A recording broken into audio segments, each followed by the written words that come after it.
राज्यात गुन्हेगारींच्या घटनांमध्ये मोठी वाढ झालेली असताना नागपूरमध्ये सुद्धा अशीच एक हादरवणारी एक घटना घडली आहे।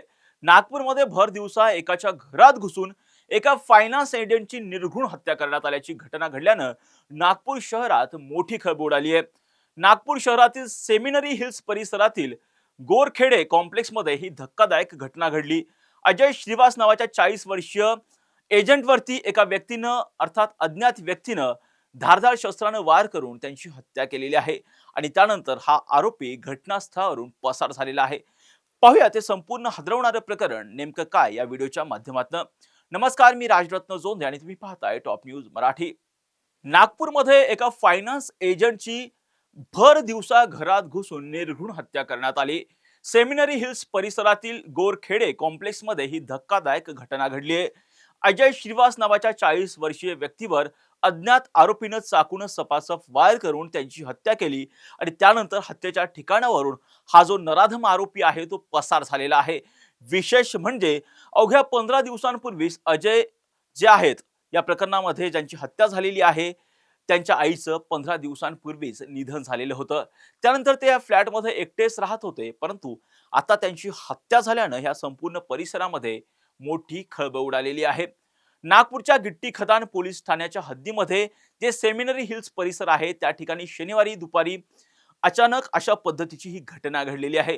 गोरखेडे कॉम्प्लेक्स मधील एका फ्लॅटमध्ये अजय श्रीवास यांचा रक्ताने माखलेला मृतदेह आढळून आलेला होता आणि त्यानंतर परिसरामध्ये मोठ्या प्रमाणामध्ये खळबळ उडालेली होती। 40 वर्षीय असणारे अजय श्रीवास हे एका फायनान्स कंपनीत एजंट म्हणून काम करत होते। त्याचबरोबर ते प्रॉपर्टी डीलिंगचाही व्यवसाय करत होते। कौटुंबिक वादातून त्यांची पत्नी गेल्या काही अनेक वर्षांपासून जर पाहिलं तर कौटुंबिक वादातून अजय श्रीवास यांची जी पत्नी आहे ती पत्नी त्यांच्या सोबत राहत नव्हती, वेगळं राहत होती।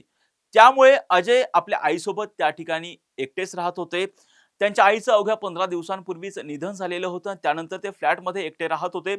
पोलिसांच्या माहितीनुसार शनिवारी दुपारी अजय यांनी मित्रासोबत जेवण केलं आणि नंतर ते आपल्या कार्यालयात गेलेले होते।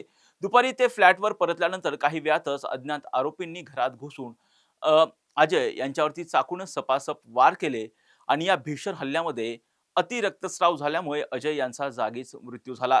घटनेनंतर आरोपी घटनास्थळावरून पसार झाले।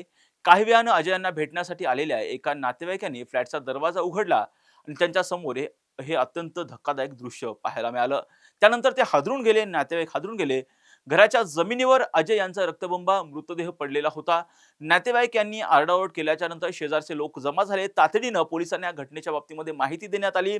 या घटनेची माहिती मिळताच गिट्टी खदान पोलीस घटनास्थळी दाखल झाले। पोलिसांनी मृतदेह शवविच्छेदनासाठी पाठवलेला आहे। त्याचबरोबर या प्रकरणामध्ये हत्येचा गुन्हा जो आहे तो पोलिसांनी अज्ञात आरोपीच्या विरोधात दाखल केलेला आहे। सध्या पोलिसांकडनं या परिसरामधलं सगळं सीसीटीव्ही फुटेज जे आहे ते ताब्यात घेतलं जातंय। आरोपीचा शोध घेतला जातोय। शहरभर जे आहे नागपूर शहरामध्ये नाकाबंदी सुद्धा करण्यात आलेली आहे।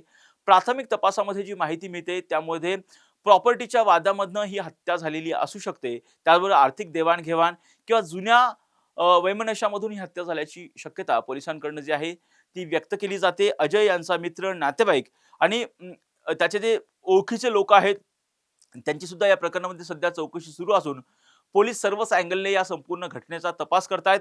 आईच्या मृत्यूनंतर एकटे राहणाऱ्या अजय श्रीवास यांची अशा पद्धतीने भर दिवसा हत्या झाल्यानं नागपूर शहरामध्ये सध्या भीतीचं वातावरण निर्माण झालंय।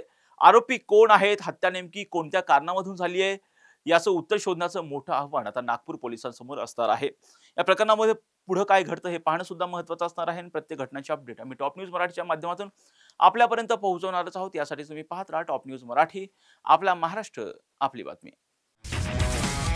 तुमची car, electric panel, data server आगीपासून सुरक्षित आहे का? नाही? मग आजच बसवा F protect temperature activated fire suppression device. यामध्ये आहे eco friendly non toxic pressurized liquid जे आग लागल्यास क्षणार्धात ऍक्टिव्हेट होऊन आगीवरती मिळवते नियंत्रण। बसवण्यास अतिशय सोपे आणि सुटसुटीत टेकालिपचे एक दर्जेदार उत्पादन एफ प्रोटेक्ट।